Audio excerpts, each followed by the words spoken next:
नमस्कार दोस्तों, आप सभी का स्वागत है आज की वीडियो के अंदर जहां पर आप सीखने वाले हो बहुत ही इम्पोर्टेंट क्लास कि आप कैसे जीएसटी 1 को एरर फ्री फाइल कर सकते हो। सर, जीएसटी 1 फाइल करने का बेहतरीन तरीका मैं आपके साथ शेयर करने वाला हूं जो बिल्कुल प्रैक्टिकल है और आपकी गलतियों को बहुत हद तक कम कर सकता है और जो एक परफेक्ट वे है जीएसटी 1 को फाइल करने का।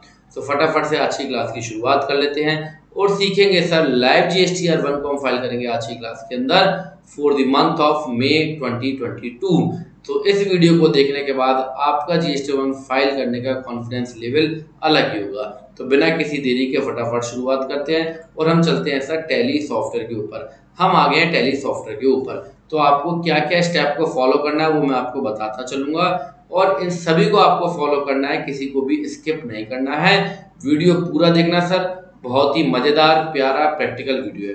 तो सर हमारे सामने एक्चुअल डाटा है जिसके हम रिटर्न को फाइल करेंगे। मैं ऑल्ट जी करूंगा एंड जीएसटी 1 को ओपन करूंगा। जीएसटी 1 सर मैंने ओपन कर लिया है और मैं यहाँ पे मई मंथ को ओपन करूंगा क्योंकि अपने को मई का रिटर्न फाइल करना है जिसकी ड्यू डेट है 11 तारीख और आज है सर तारीख आपकी 10। ठीक है, तो मई का हमने सर जीएसटी 1 को ओपन कर लिया है। सबसे पहला पॉइंट कि यहाँ पे कोई भी एरर नहीं होना चाहिए। सर अगर एरर होता है तो क्या करें, एंटर की को प्रेस करो, एरर अपने आप बताएगा कि क्या है। जैसे कि किसी का जीएसटीएन नंबर नहीं है या कोई टैक्स का अगर एरर है तो वो आपको एंटर की को प्रेस करना पड़ेगा ना भाई। जीएसटी 1 अगर फाइल करने जा रहे हो और ये एरर भी दूर नहीं करना आता तो फिर तो जीएसटी 1 फाइल ना ही करो तो ज्यादा अच्छा है। कहने का मतलब ये है कि यहाँ पे कोई भी एरर नहीं होना चाहिए। ठीक है, उसके बाद सर अपने को क्या करना है और आई होप कि ये चीजें आपको आती होंगी कि यहाँ से एरर कैसे दूर करना है ना। तो ये बहुत सिंपल सा प्रोसेस है कि आपको रिकॉर्डिंग करनी आती हो क्योंकि आप सीख रहे हो जीएसटी 1 फाइलिंग। जीएसटी 1 फाइलिंग का मतलब है आप रिपोर्टिंग वाले पार्ट पे आ गए हो, मतलब आपकी रिकॉर्डिंग पे आपके ट्रांजेक्शन रिकॉर्ड करने का तरीका आपको आता है। तो यहाँ पे एरर नहीं होना चाहिए, पहली सबसे बड़ी बात।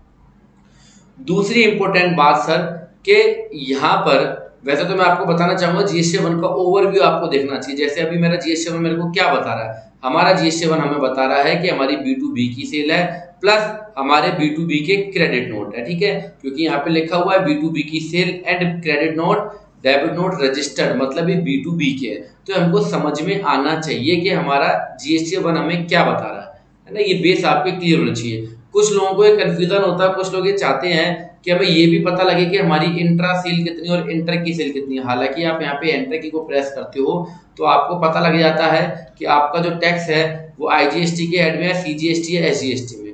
अगर आईजीएसटी है तो वो इंटर है, सीजीएसटी एसजीएसटी है तो वो इंट्रा है। बट फिर भी अगर आप एक ही स्क्रीन पे देखना चाहते हो कि मेरी इंट्रा इंटर कितनी है तो राइट हैंड पे ऑप्शन होता है नेचर व्यू F5 की को प्रेस करो तो आपको पता लग जाएगी। जैसे कि मेरे केस के अंदर टोटली सेल इंटर स्टेट है। क्या है sir, totally sale inter state है। तो ये कुछ टैक्स है जो आपको पता होना चाहिए। ठीक है सर, पहला स्टेप कि यहाँ पे कोई एरर नहीं होना चाहिए। दूसरा स्टेप कि जो हमारी सेल जो हम सबमिट कर रहे हैं जीएसटी 1 के अंदर, ये सेल हमारी P&L से मैच होनी चाहिए। समटाइम्स क्या होता है कि सेल का इनवॉइस आपका P&L में तो आ गया, मतलब सेल के लेजर में तो आ गया, बट कोई कुछ एरर था जो कि वो यहाँ पर भी रिफ्लेक्ट नहीं हो रहा। अमूमन आपके एरर यहाँ पे रिफ्लेक्ट हो जाता है, बट समटाइम्स जब किस्मत खराब हो तो कुछ ऐसे भी एरर होते हैं जो यहाँ पे रिफ्लेक्ट नहीं होते हैं। अगर वो एरर यहाँ पे रिफ्लेक्ट नहीं हो रहा है पर वो सेल में जा रहा है और यहाँ पे नहीं आ रहा तो यहाँ आपका मिसमैच आ जाएगा।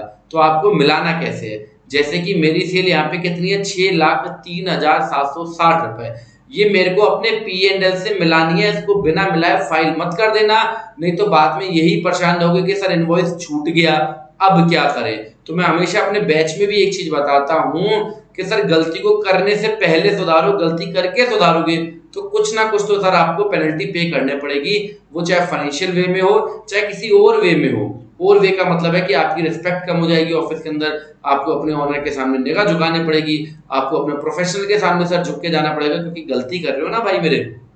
तो कोशिश करो कि गलती करने से पहले सुधारो, 100 बार चीजों को चेक कर लो। और वैसे मैं सारे इंपॉर्टेंट पॉइंट्स आज कवर कर लूंगा और आप जीएसटी 1 बिल्कुल परफेक्ट और कॉन्फिडेंस के साथ फाइल करोगे। तो पहला पॉइंट कि यहाँ पे कोई एरर नहीं होना चाहिए। दूसरा पॉइंट, ये सेल मेरी जो है वो P&L से मैच होनी चाहिए। तो हम मिलाते हैं, 6,03,760 रुपए सेल है, आप देख लेना। चूंकि हम टेली प्राइम पे काम कर रहे हैं तो यहाँ पे एक स्क्रीन से दूसरे स्क्रीन पे जाना बहुत ही आसान है। ऑल्ट जी करो, प्रॉफिट एंड लॉस अकाउंट को ओपन करो। हमारा प्रॉफिट एंड लॉस ओपन हो गया जो कि मई से लेके जून तक का है, पर हम इसको केवल मई का ओपन करेंगे। तो F2 से हमने कर लिया 31 मई तक का ओपन। यहाँ पर आप देख रहे हो सर आपकी सेल कितनी है, 6,02,900 रुपए प्लस 860 रुपए, जो कि हमने फ्रेट चार्ज करा है सेल इनवॉइस के ऊपर। तो ये भी हमारी सप्लाई मानी जाएगी क्योंकि हमने बिल में इसके ऊपर टैक्स कलेक्ट किया है, तो ये भी हमारे जीएसटी 1 में जाएगा। तो टोटल सेल मेरे P&L में कितनी आ रही है सर, 6,02,900 प्लस 860, 6,07,760 रुपए, 6,03,760, 6,03,760। यहाँ पे कितनी है सर, 6,03,760। अब हमें सर नेक्स्ट स्टेप क्या करना है, नेक्स्ट स्टेप सर हम यहाँ पे एंटर की को प्रेस करेंगे, और एंटर की को प्रेस करने के बाद हम देखेंगे कि हमारा टैक्स कितना है। तो हमारा टैक्स कितना है सर, 1,11,790 रुपए under the head of IGST, क्योंकि मेरी टोटली सेल सर क्या है, टोटली सेल मेरी इंटर स्टेट है, टोटली सेल मेरी क्या है सर, इंटर स्टेट है। तो ये टैक्स का पैसा जो है मेरे ड्यूटी एंड टैक्सेस से मैच होना चाहिए। ड्यूटी एंड टैक्सेस हमें कहाँ मिलेगा, मतलब ड्यूटी एंड टैक्सेस के IGST के लेजर से मैच होना चाहिए। तो ऑल्ट जी करो, बैलेंस शीट को ओपन करो, ड्यूटी एंड टैक्सेस में आओ, यहाँ पर IGST के कॉलम को एंटर की को प्रेस करो, एंड हमें मई का चेक करना है तो मई के पीरियड को ओपन करो। यहाँ पर आप देखोगे क्रेडिट साइड में अंदर, क्योंकि सेल की साइड आपकी कौन सी होती है, क्रेडिट साइड। तो मैं एक बार कंट्रोल बी की को प्रेस करूंगा और type of voucher entries all voucher की जगह यहाँ पे ले लूंगा केवल क्रेडिट साइड, कंट्रोल ए। यहाँ पर आप देखोगे आपका 1,14,220 रुपए आ रहा है, पर आप यहाँ क्या देखोगे कि यहाँ पे ये सारे सेल के वाउचर हैं, बट एक डेबिट नोट भी है। एक डेबिट नोट है जो किससे रिलेटेड होता है, डेबिट नोट आपकी परचेज से रिलेटेड होता है, तो ये परचेज से रिलेटेड डेबिट नोट है। तो अगर मैं इस डेबिट नोट को हटा दूं, कंट्रोल आर से रिमूव कर दूं, तो सर अब मेरा अमाउंट कितना आ रहा है, 1,11,790.80, 1,11,790 रुपए 80 पैसे। तो हम क्या मिला रहे हैं, हम IGST का लेजर मिला रहे हैं। मेरी इस रिटर्न के अंदर केवल इंटरेस्ट रेट है, आपको CGST और SGST वो भी मिलाने हैं, जो कि हम पेड कोर्स में सारी चीजों को सिखाते हैं, ठीक है। 1,11,790 रुपए 80 पैसे। GSTR 1 में सर कितना है देख लेते हैं, 1,11,790 रुपए 80 पैसे। बट एक्चुअली मैं अपनी लायबिलिटी कितनी शो कर रहा हूँ, 1,08,676 रुपए, क्योंकि हम सेल के ऊपर टैक्स को कलेक्ट करते हैं और वो गवर्नमेंट को पे करते हैं, मतलब हमारी लायबिलिटी होती है। इसी तरीके से अगर कोई सेल से रिलेटेड क्रेडिट नोट होगा, मतलब हमारे पास जो गुड्स वापस आएगा, तो सेल पे हम टैक्स दे रहे हैं, जब हमारी सेल लेटर होगी तो हम टैक्स को कम देंगे, मतलब अपनी लायबिलिटी को कम देंगे। तो आप देख रहे हो 1,11,790.80 माइनस 3,114 रुपीज, तो नेट टैक्स जो मेरा पेएबल है वो कितना है, 1,08,676.80। तो एक बार हम ये भी चेक करते हैं कि ये कैसे निकलेगा, क्योंकि मेरे को एक्चुअली टैक्स 1,08,676 रुपए 80 पैसे पे करना है। तो मैं फिर से ऑल्ट जी की को प्रेस करूंगा, बैलेंस शीट, ये 3,114 रुपए पहले मैं आपको मिलवा देता हूँ, alt G and balance sheet. Balance sheet को जब आप ओपन करोगे, ड्यूटी एंड टैक्सेस में आओगे, ड्यूटी एंड टैक्सेस में IGST में आओगे, यहाँ पर आप डेबिट साइड में आओगे। डेबिट साइड में आपको क्या खोलना है, केवल क्रेडिट नोट। तो आपके पास शॉर्टकट की है, ऑल्ट के साथ F12 की को प्रेस करो, वाउचर, वाउचर टाइप करो, कौन सा voucher type, name credit note containing credit note, enter की को प्रेस करो, तो मेरे पास केवल क्रेडिट नोट ओपन हो जाएंगे। तो कितने रुपए के क्रेडिट नोट हैं, 3,114 रुपीज के मेरे पास क्रेडिट नोट हैं। तो सेल की फिगर थी हमारी क्रेडिट साइड जो लगभग 1,11,000 थी, उसमें से जो हमारे सेल से रिलेटेड जो हमारे क्रेडिट नोट है 3,114 के हैं, इसको अगर हम लेस कर देंगे तो हमारी एग्जैक्ट फिगर निकल के आ जाएगी। मैं आपको करके दिखाता हूँ, ठीक है। ये मैं परचेज के वाउचर यहाँ से जो है सिलेक्ट कर लेता हूँ और मैं इनको कर दूंगा रिमूव, कंट्रोल आर से, ठीक है। आप देखो सर कितना आ रहा है, 1,11,790 क्रेडिट है, 3,114 डेबिट है। तो एग्जैक्ट जो नेट लायबिलिटी है, बिकॉज क्रेडिट साइड है, क्रेडिट साइड फॉर लायबिलिटी, 1,08,676.80 पैसा। सर ये कंसेप्ट क्लियर नहीं होंगे, जीएसटी कभी नहीं सीख पाओगे। जीएसटी के जितने कोर्स करने हैं, जितने प्रोफेशनल से करने उतने कर लो, पर कुछ भी नहीं होने वाला है, बिकॉज अकाउंटिंग बहुत सिंपल है। बट आज के सोशल मीडिया और जो भी बिजनेस चल रहा है एजुकेशन का, उसको लेके अकाउंटिंग को हवा बनाया हुआ है। अकाउंटिंग करना बहुत आसान है, क्यों आसान है उसका वीडियो मेरे चैनल पे पड़ा हुआ है, बिकॉज मेरे पास है अकाउंटिंग सॉफ्टवेयर, मेरे पास मतलब आप सबके पास भी है। हमारे पास अकाउंटिंग सॉफ्टवेयर, हमारे को केवल अकाउंटिंग के कंसेप्ट पता होना चाहिए कि क्रेडिट क्या होता है, डेबिट क्या होता है, कहाँ पे किसका कैसे इम्पैक्ट पड़ता है। जीएसटी 1 सिखाने वाले तमाम कोर्स हैं, आप लोग सीखते भी हो, पर ये कितना सिंपल है, ये कौन से कोर्स में मुझे जरूर बताना, मैं भी उसको एक बार जरूर चूज करूंगा, ठीक है। तो यहाँ पे नेट टैक्स हमारा 1,08,676.80 पैसा निकल के आया, और यही सर मेरा टैक्स है यहाँ पे। तो अब मैंने अपनी बुक्स को प्रॉपरली चेक कर लिया है। नंबर 1 पॉइंट के यहाँ पे कोई एरर नहीं था। नंबर 2 सेल को पीएनएल से मिलाया। नंबर 3 टैक्स को ड्यूटी एंड टैक्सेस से मिलाया।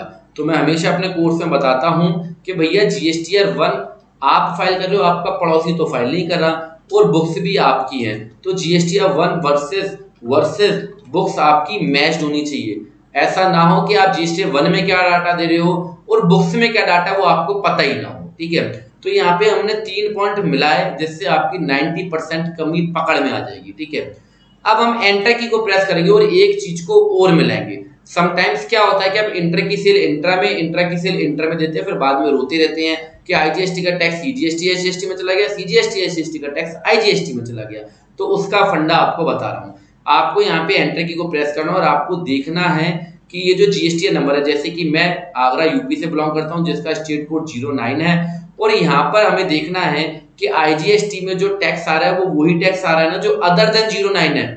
तो आप अपने स्टेट में भी अपने स्टेट के हिसाब से देखोगे, यहाँ आप देखोगे कि सारे अदर देन 09 है, तो ये आईजीएसटी के अंदर है। अगर इसमें से कोई भी सीजीएसटी में आता तो हमारी कमी पकड़ में आती। देखो रिकॉर्डिंग बहुत इंपॉर्टेंट है। मैं कहता हूं सर कि रिपोर्टिंग जीएसटी फाइल करना, बैलेंस शीट बनाना, ये सब मजाक है, ये सब बहुत सिंपल है। मैं कोर्स में सिखा सकता हूँ, आज की वीडियो में सारा कुछ तो मैं ओपन नहीं कर सकता, बट मैं आपको रियली बता रहा हूँ, क्योंकि मेरा मोटिव चाहे कोर्स है चाहे यूट्यूब है, दोनों में लगभग बराबर है। मैं बहुत बार बोलता हूँ कि जिसको यूट्यूब में समझ में आ रहा है वो कोर्स ना भी ज्वाइन करे, कोई फर्क नहीं पड़ता। यूट्यूब में मैंने इतना कंटेंट दे दिया है कि आप आराम से अकाउंट मैनेजर भी बन सकते हो। इतना कंटेंट ऑलरेडी अवेलेबल है यूट्यूब के ऊपर हमारे चैनल पे।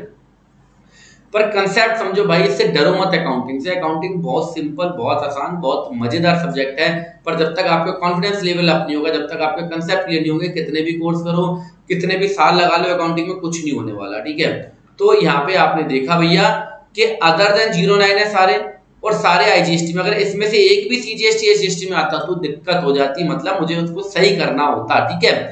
ट्रांजैक्शन के समय समटाइम हम जबरदस्ती सीजीएसटी एसजीएसटी लगाते हैं, समटाइम अगर हम स्टेट गलत दे लेंगे और जीएसटी नंबर हमारा ठीक है तो भी वो सीजीएसटी एसजीएसटी में आ जाएगा विदाउट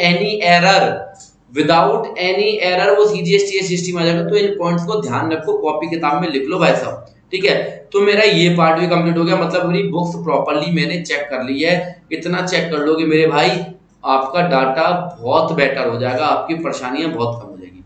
अब मैं लेके चलूंगा आपको जीएसटी पोर्टल पर, और यहाँ पर लॉगिन करूंगा, और यहाँ पे आपको बताना है कि यहाँ पे मैं आपको बताऊंगा कि आपको क्या क्या सावधानियां यहाँ पे भी रखनी है। तो मेरे भाई फटाफट से कमेंट जरूर करना कि सर यस वीडियो में मजा आया, इसलिए तो आपका चैनल देखते हैं। जरूर लिख के बताना, आपके कमेंट पढ़ के ना मुझे दिल से खुशी होती है और मेरा वजन भी बढ़ जाता है थोड़ा बहुत, ठीक है। So continue to dashboard, make a return, आप देखोगे फाइल नहीं हुआ है, येलो हो रहा है, थोड़ा सा डार्क वाला येलो है, इसका मतलब है कि इसकी ड्यू डेट बस अब आने वाली है, और जब ये निकल जाएगी 11 तारीख तो रेड पड़ जाएगा, ठीक है भाई साहब। ये कंटिन्यू टू डैशबोर्ड। अब यहाँ पे मेरे को सबसे पहले क्या चेक करना है, सीधा उठा के जीएसटी 1 को अपलोड नहीं करना, सबसे पहले चेक करना है services return and tax liability ITC comparison. यहाँ पर मैं क्या करूंगा, फाइनेंशियल ईयर 22-23 को ओपन करूंगा, सर्च करूंगा।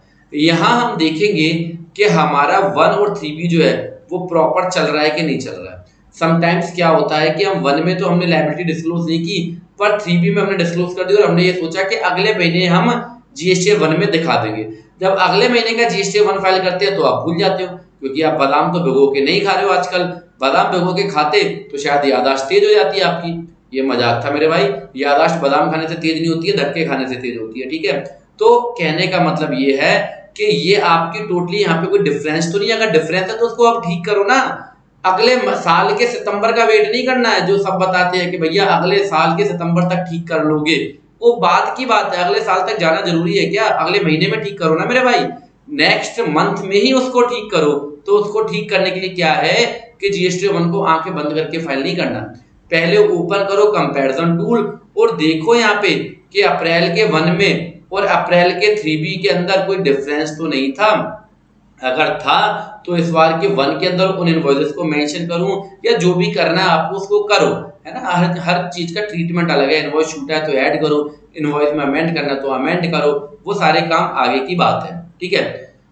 और चाहो और अच्छा करना चाहते हो तो एक बार प्रीवियस ईयर को भी जरूर चेक कर लो, अगर आप चाहते हो तो उसमें और ज्यादा फायदा आपको होगा। जैसे 21-22 एक बार चेक कर लो, क्योंकि सितंबर तक का मौका होता है, ठीक कर लो।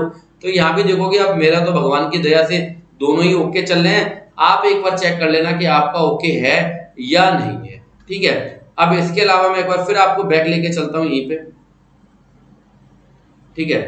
एक तो आपको चेक करना है पॉइंट, आई होप आप लिख रहे होगे, नहीं लिख रहे हो तो भी कोई बात नहीं, फिर देख लेना वीडियो को, एक आध ऐड आ जाएगा, हमारे भी थोड़े बहुत पैसे बन जाएंगे और, ठीक है। सो मेरे भाई ये हमने चेक कर लिया। अब इसके बाद नेक्स्ट स्टेप, ये कम से कम मेरा 5वां स्टेप होगा। नेक्स्ट स्टेप क्या करना है कि यही लायबिलिटी मेरी बुक्स में आ रही है कि नहीं आ रही है।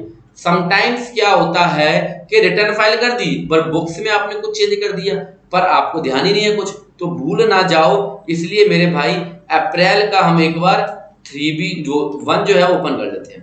अप्रैल का 1 ओपन करोगे आप, अप्रैल मंथ है भैया, टैक्स देखो कितना 78,822। भाई साहब इसके बाद भी अगर गलती निकल जाए तो मुझे लगता नहीं है कि इसके बाद भी आपकी गलती निकलेगी, है ना।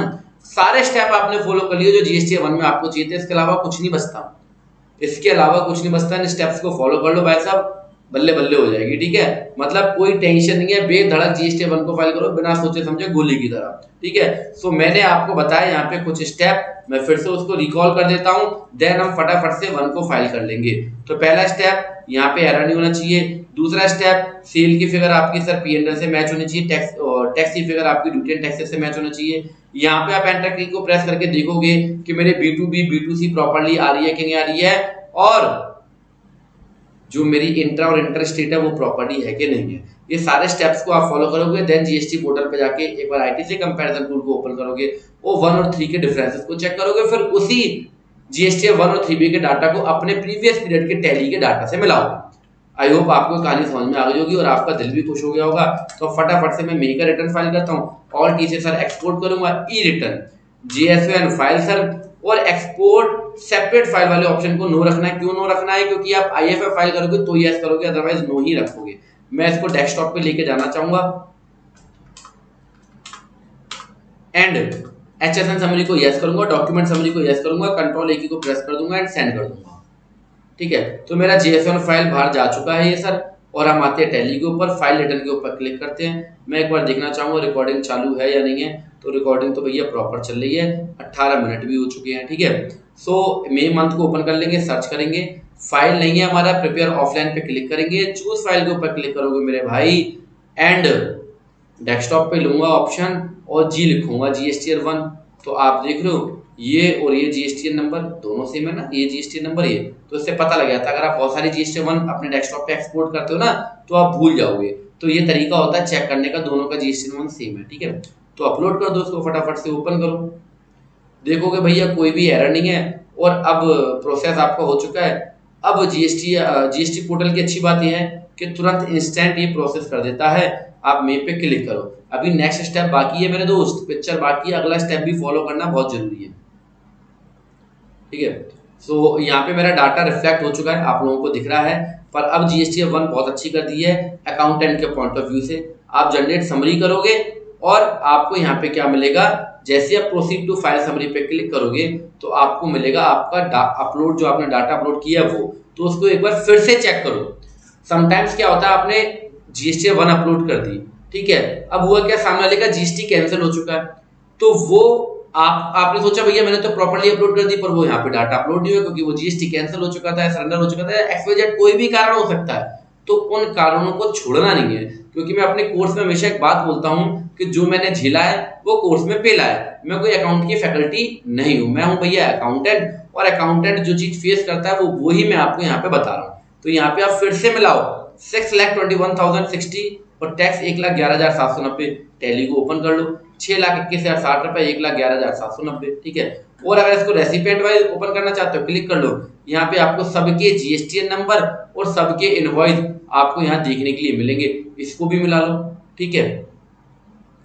थोड़ा सा स्लाइड करो नीचे, स्क्रॉल करो नीचे, और यहाँ पे आपको मिलेगा credit note, debit note, register मतलब B2B वाले। तो यहाँ पे आप देखोगे 17,300 3,114 माइनस का साइन लगा, मतलब लायबिलिटी कम करनी है, तो 17,300 3,114, तो ये भी ठीक है। इसको भी अगर रेसिपिएंट वाइज देखना चाहते हो इसको भी क्लिक कर लो, तो यहाँ पे भी आपको रेसिपिएंट वाइज समरी मिल जाएगी।